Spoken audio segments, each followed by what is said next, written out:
কত বেলা হয়ে গেল এখন তো রানী আসলোই না।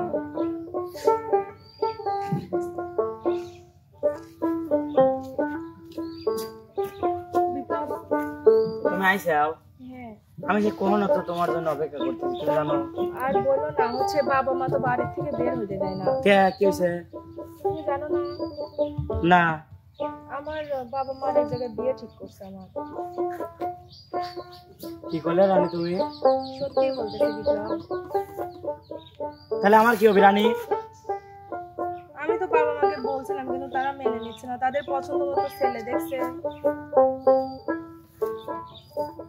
রানী আমি তো কিচ্ছু চাইছিলাম না, বাড়ি ঘর দালান কিচ্ছু চাইছিলাম না, আমি তো শুধু তোমাকে চাইছিলাম। বিপ্লব আমিও তো তোমাকেই ভালোবাসি, বলো। তোমার বাপের এই সম্পত্তি আছে, বাড়ি ঘর আছে, গাড়ি বাড়ি, আমি কিচ্ছুই জীবনে কোনোদিনও দেখি নাই যে না রানী পালে আমার বাড়ি ঘর পাবো, তো আমি কোনোদিন এ কথা ভাবিনি, আমি শুধু সারা জীবন তোমাকে চাইছি। দেখো বিপ্লব, আমার বাবা মা সবকিছু জানে, তারপরেও তোমাকে মেনে নিবে না তারা।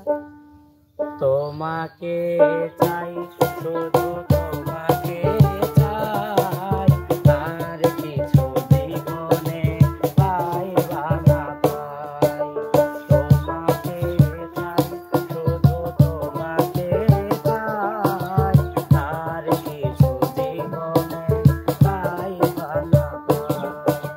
তোমাকে চাই, শুধু তোমাকে চাই, আর কিছু জীবনে পাইব না পাই।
পালি, যেহেতু বিয়ে তোমার ঠিক করছে, আমাদের মনে হয় বেশি দেরি যত করবো তত আমাদের সমস্যা। চলো আজকেই পালিয়ে যাই।